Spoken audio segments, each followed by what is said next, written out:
talk with here. We also have Amybeth Mcnulty, who a lot of people will know from Anne with an E and soon Stranger Things, if I'm not mistaken. Mm-hmm. How did you come by Amybeth, who's like really absolutely fantastic in that role as well? I think the way it came about was the casting director, Georgia Simpson. She's with, I think, the same agency as Amybeth, Lisa Richards. Yeah. And she said, look, Amybeth would be great. You know, I'd sort of spoken about elevating the film with the cast and not being afraid to go a bit further afield for cast and prioritizing cast in terms of, you know, where we were going to allocate our money and things. And she was like, well, you have to talk to Amybeth Mcnulty. And then I sort of caught up with Anne with an E. And I felt it was a very different role and a lot more sweet and nice. So I thought, you know what, I love Donegal anyway. I'm going to drive down to Donegal, meet Amybeth. And I met her and her lovely granny. And we had a little session in the theatre. And then I said, yeah, if you're up for doing it, which I'm very glad you did. And yeah, that was how that came about. It's a terrific role, Amybeth, as well. Anya, she's a really interesting character, and as Colin said, quite different from what he would have seen in previously. Had you any idea of the role before Colin came to visit your granny, or had it been something that you put your way?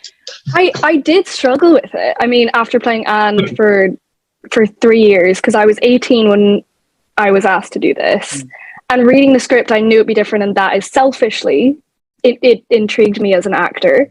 But I had a lot of fear going into it, and I think I really wanted to meet you, especially just for guidance and for assistance and just branching out and doing something completely different.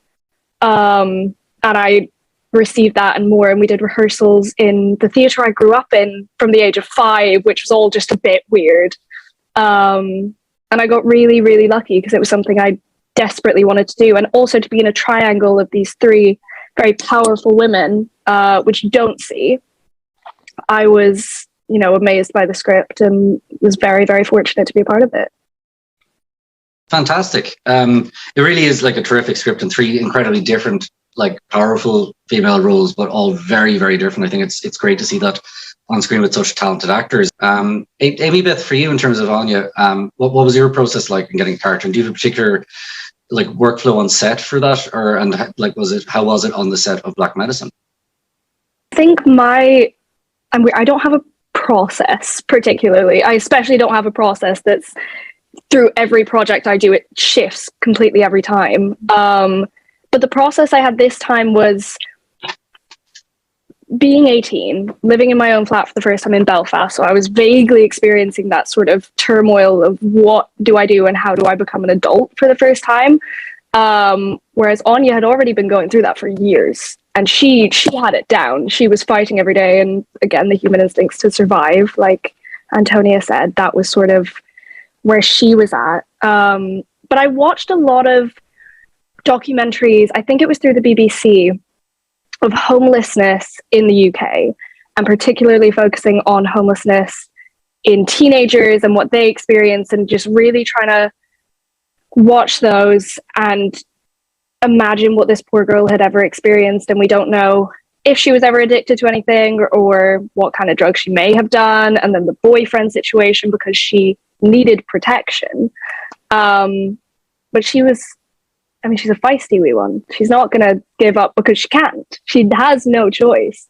And then I think her shield slowly comes down when Joe enters the picture, and it's that motherly figure that trauma's kind of been in the back of her head, and that was the moment that she could find a parental figure, even for a short amount of time. So I think it's interesting to see her sort of develop over the movie, and hope that everything worked out for her. Yeah, it's a terrific relationship she has with Joe, and the two of you, I think, carry that really fabulously. Amybeth, would you feel similarly, or would you have a different view? I think I was stressed with the time limit, as was everybody. And I wasn't even shooting every single day like Antonia, so I have nothing to complain about. I got very seasick on the boat when we were filming there. That was quite unexpected. You know, you cope with it. It's your job. You deal with it. So it was the time limit and that, but I think I don't know, you just throw yourself into it, and sometimes you kind of have to fake confidence to yourself, never mind everybody else, to just get through the day, and you sleep when you sleep and you work when you work, and you just see how far you can get. And I love it. I always love it. So I just can't really complain that much. Amybeth, what was it like to play a character who had such a hard time in life? You alluded earlier to the fact that you just moved out of home and stuff yourself. But did like you said you watched those documentaries as well, but like how did that feel for you, like embodying that role? I mean, I'm incredibly privileged. I live a very good life. I think everybody should have access to home, food, water, the basic necessities. It was absolutely earth-shattering and heartbreaking, and I wasn't even experiencing it, to be honest. I wanted the portrayal to be realistic. I didn't want it to be a character. I wanted it to be an experience. I wanted it to come across on screen not just as, oh, this poor wee girl, more, wow, okay, this is happening in real life, and there's actually something that we can do about it and help these situations. And the homelessness situation in Ireland is absolutely astronomical. I mean, it blows my mind to this day. And I think particularly for people in those situations that Anya went through, never mind the organ harvesting, like even just the experiences she had previous to what our story tells, and you can see how damaged she is by it, should be enough to shock people, hopefully, into, you know, being proactive.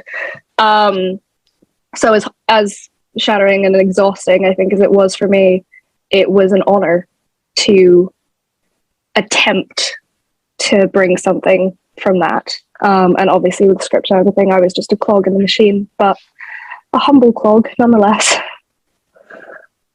Humble cog, I like that. Beth, for you, you've obviously you've shot some Stranger Things recently, which we presume you can't tell us anything about, but what's next for you?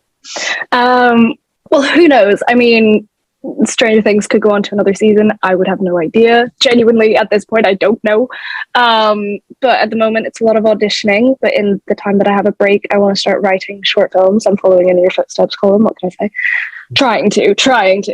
So I'm just filming some stuff with my mates, really, and just trying to be creative.